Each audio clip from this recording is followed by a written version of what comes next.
बच्चों, उपभोक्ता की समस्याएं।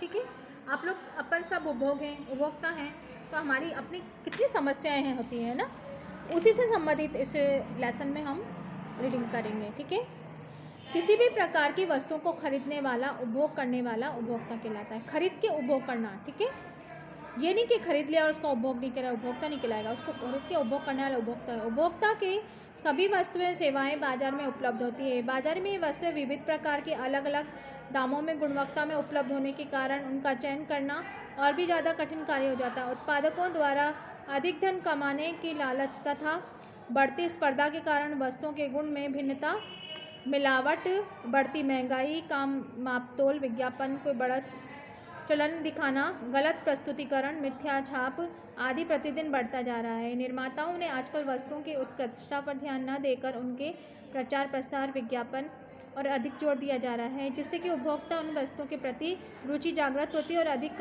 लाभ कमा पाते हैं उपभोक्ता। ठीक है, खाद्य पदार्थों में मिलावट की जाने लगी है और जिससे लोगों के स्वास्थ्य पर बुरा प्रभाव पड़ रहा है। कुछ लोग भी भयंकर बीमारी जैसे कि डॉप्सी, लकवा, अंधता आदि का शिकार हुए हैं। उपभोक्ता अज्ञानतावश झूठे विज्ञापनों और मुफ्त उपहारों के चक्कर में फंसकर कभी कभी घटिया वस्तुएं खरीद लेते हैं, जिससे उत्पादों के लक्ष्यों को पूरा हो जाता है, परंतु उपभोक्ता को वस्तुओं और उपभोग के पूर्ण संतुष्ट नहीं मिल पाता। यही कारण है कि आज उपभोक्ता को कई समस्याओं का सामना करना पड़ता है।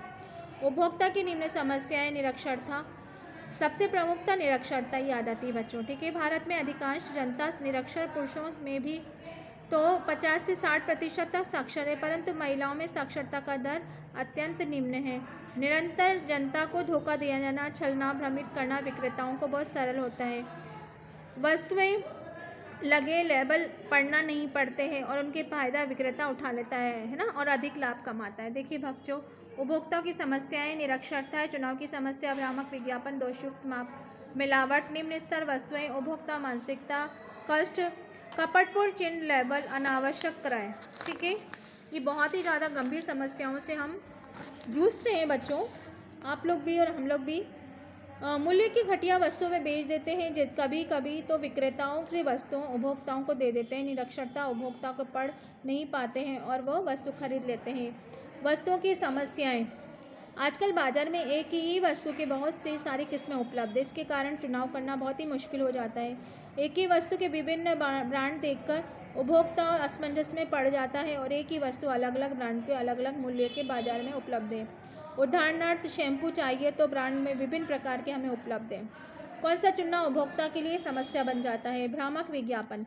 विज्ञापन की बात करते हैं। विज्ञापन वस्तुओं को बेचने वाली कला है जो कि उपभोक्ताओं को भावना को प्रभावित करती है। भ्रामक विज्ञापन उपभोक्ताओं को गलत जानकारी देता है। एक जैसे उपभोग में आने वाली वस्तुओं में अनेक विज्ञापन के कारण वह अपने आप को भ्रमित सा घिरा हुआ महसूस करता है। उन विज्ञापनों का व्यय उपभोक्ता से तो वसूला जाता है और कम कीमत वस्तु मूल्य के साथ जोड़ दी जाती है। विज्ञापन कई माध्यमों से प्रस्तुत किए जाते हैं, जैसे रेडियो, सिनेमा, पोस्टर, मेले, प्रदर्शनी, वाहनों पर, टीवी पर द्वारा। विज्ञापनों के बहुत आकर्षक तरीके से उपभोक्ता के सामने प्रस्तुत किया जाता है, जिससे उपभोक्ता वस्तु के गुण दोष को न देखकर विज्ञापनों के चक्कर में आकर खरीद लेता है। विशेषकर कम उम्र के व्यक्ति, बच्चे, अशिक्षित व्यक्ति, महिलाएं इस तरह के विज्ञापनों में जल्दी भ्रमित हो जाते हैं, प्रभावित हो जाते हैं।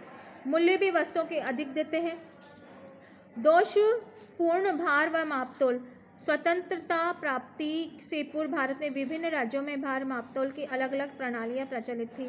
कुछ स्थानों में बिलों में ग्राम तोला जाता था, वहीं कई रत्ती, तोला, मासा, इस प्रकार के माप, भार, सेर, सटांग का उपयोग किया जाता था। ऐसी स्थिति में उपभोक्ता अज्ञानता होने के कारण भ्रमित हो जाता था। व्यापारी इस स्थिति का फायदा उठाकर कम तोलते थे, इसलिए जरूरी हो जाता है कि पूरे देश में मापतोल एक ही प्रणाली का उपयोग किया जाता है। इसीलिए केंद्रीय सरकार ने 28 मार्च 1939 में स्टैंडर्ड ऑफ द एक्ट पारित किया, परंतु द्वितीय विश्व युद्ध प्रारंभ हो जाने पर लागू नहीं हो पाया। फिर भी 8 जुलाई 1942 में इसे पहली बार प्रभावपूर्ण तरीके से प्रसारित किया गया।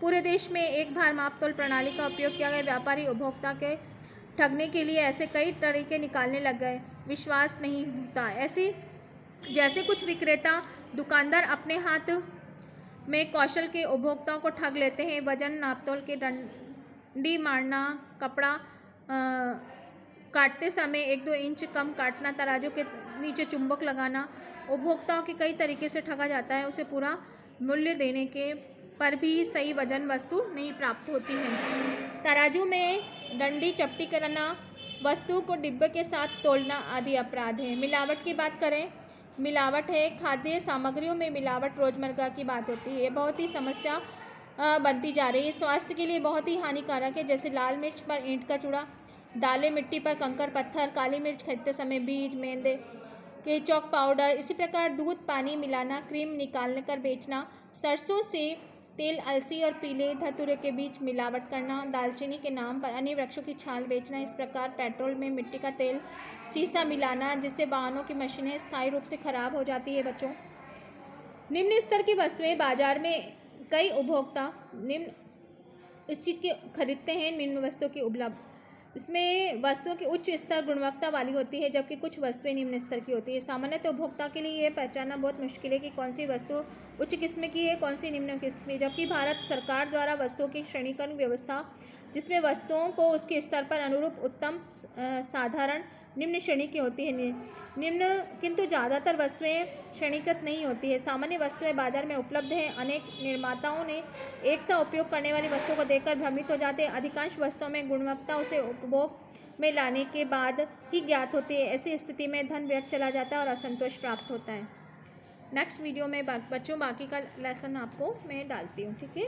आप लोग इसको 2 बार देख लेंगे, ज़्यादा आपको कोई टेंशन नहीं है, आप है ना बहुत अच्छे ढंग से अपनी परीक्षा उत्तीर्ण कर पाएंगे बच्चों, ठीक है।